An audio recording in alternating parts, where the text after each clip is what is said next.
ഈ കഴിഞ്ഞ ദിവസങ്ങളിലൊക്കെ ഈ സ്വാമി പറഞ്ഞ കാര്യങ്ങള് ഈ 12/17 അർജുൻ തിരികെ എത്തും എന്നൊക്കെ പറഞ്ഞിട്ട് ഒരുപാട് പേരത് വാർത്തയാക്കി, അതൊരുപാട് വൈറലായി.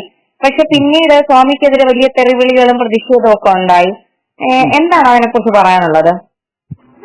പ്രത്യേകിച്ചൊന്നും പറയാനില്ല. കാര്യം വെച്ചാൽ നമ്മളാ പറഞ്ഞ സമയം ഇപ്പോഴും നമ്മൾ ആ സ്ഥലവും സമയവും നമ്മൾ ഉറച്ചാണല്ലോ ഇരിക്കുന്നത്. അവിടെ നടന്ന ആ ഒരു എക്യുപ്മെന്റ്സിന്റെ പോരായ്മ, അവിടെ അവർക്കുള്ള തെരച്ചില് വന്ന വ്യതിയാനം, ഇതിലൊക്കെയല്ലേ ആ സമയത്തിന് വ്യതിയാനം വന്നേ. ഹലോ, കേൾക്കുന്നുണ്ട്. നമ്മൾ പറഞ്ഞ ദിശയിൽ നിന്ന് തന്നെയല്ലേ ഇപ്പം വാഹനം കിട്ടിയിരിക്കുന്നത്. അതിനൊരു മാറ്റം വന്നിട്ടില്ലല്ലോ.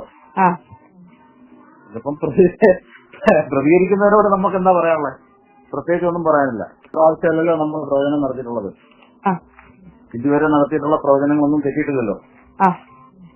ആ ഒരു ഭാഗത്ത് തന്നെയല്ലേ നമ്മളിപ്പോഴും ഉറച്ചിരിക്കുന്നത്. ഞാൻ ആ ഒരു സ്ഥാനം മാറ്റിയിട്ടില്ലല്ലോ. പിന്നെ അങ്ങനെ ഒരു പ്രവചനം നടത്തി കാശുണ്ടാക്കേണ്ട കാര്യമില്ലല്ലോ. അങ്ങനെ ഒരു പ്രവചനം നടത്തിയെന്ന് പറഞ്ഞാൽ എങ്ങനെ കാശുണ്ടാവന? അത് ഓരോരുത്തരുടെ രീതികളല്ലേ. അത് പറയുന്നത് നമുക്കൊരു പ്രശ്നം. നമ്മളെ കാണാൻ വരുന്നത് ഇന്നും ഇന്നലെയല്ലല്ലോ ആൾക്കാർ വരുന്നത്. 10-30 വർഷമായിട്ട് നമ്മളെ കാണാൻ ആൾക്കാർ വരുന്നതാ. ഇങ്ങനൊരു സംഗതി ചെയ്ത് പരസ്യം ഉണ്ടാക്കി അതിനകത്ത് പൈസ ഉണ്ടാക്കണോ? നോക്കട്ടെ അവര്, അതല്ലേ പറയണ്ടേ. ഇപ്പൊ എന്തായാലും വാഹനം കണ്ടല്ലോ. ബാക്കി കാര്യങ്ങള് അവിടെയുള്ളവര് തീരുമാനിക്കട്ടെ. ശരിക്കും പറഞ്ഞ് ജീവനോടെ തന്നെ കിട്ടണമല്ലോ ആണെന്ന്. അല്ലാതെ നമ്മൾ എന്തെങ്കിലും പറഞ്ഞിട്ട് കാര്യമുണ്ടോ? നമ്മളെല്ലാരും ആ ഒരു പ്രതീക്ഷയിലല്ലേ ഇരിക്കുന്നത്.